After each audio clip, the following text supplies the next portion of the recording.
Pakistan and Afghanistan have agreed to a temporary 48-hour ceasefire after airstrikes and deadly border clashes left dozens dead and injured on both sides. Now, the ceasefire, which began on Wednesday evening at 6 p.m. local time, is now in force, with both sides asserting the other had requested it to end the surge in violence. The Taliban has deployed its fighters to patrol the sensitive Pakistan border region.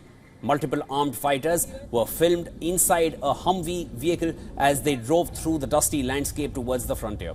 Taliban says that it has directed its fighters to observe the ceasefire provided Pakistan does not commit aggression. The morale of our mujahideen fighters is very high. Our mujahideen fought them with very strong morale. At around 4 in the morning, the first shots were fired from Pakistan and Afghanistan. In the counterattack, we mujahideen gave them a crushing response. Our mujahideen will defend our homeland with high morale. After a brief pause following deadly weekend clashes, tensions flared up overnight on Tuesday between Afghanistan, Taliban and Pakistani forces. The Taliban had launched an offensive along parts of its southern border with Pakistan, prompting Islamabad to vow a strong response of its own, as claimed by Pakistan.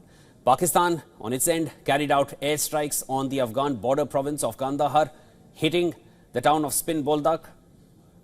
Afghanistan's defense ministry spokesperson claimed several residential areas were hit. Injured civilians received treatment at a local hospital, recounting the horrors of the clashes, narrating how Pakistan shelled their homes, killing civilians. The Pakistani mortars crossed over from their side of the border.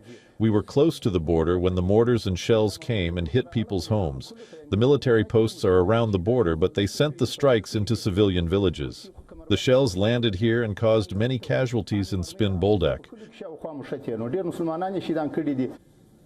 Pakistan's military released a video on Wednesday claiming success near the Chaman Spin Boldak border, showing an Afghan Taliban armored vehicle damaged by a bomb. Pakistani security officials claimed they targeted a Taliban brigade. Amid these tensions on the Pakistan-Afghanistan border, an Italian NGO, Emergency, which runs a hospital in the Afghan capital, claimed at least 5 people were killed and 35 others were wounded in explosions in Kabul. Meanwhile, in Afghanistan's Ahmedabad district, hundreds of mourners gathered for the funeral of Afghan journalist Abdul Ghafoor Abid, who was killed by Pakistani forces while covering cross-border fighting for the state-run television RTA. His death sparked calls for an investigation and punishment for the perpetrators under international law.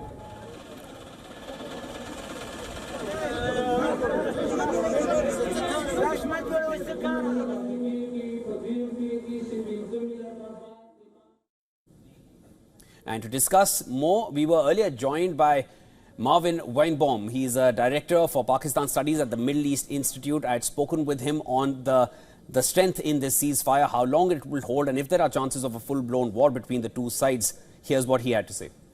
I think that the main issue here is going to be to what extent does the Kabul government want to put the clamps on the TTP, the Tehrik-e Taliban, the Pakistani Taliban. If they really want to clamp down on them, I think that we could see a period of some peace between the two sides that we haven't seen in quite a while. But what we have to appreciate is that to do that also has dangers for Afghanistan. Should it really hold to the fire, the TTP, this could create internal differences within Afghanistan, which could lead to divisions within the leadership, and could also bring into play here the Islamic State. So there's just a great deal at stake here.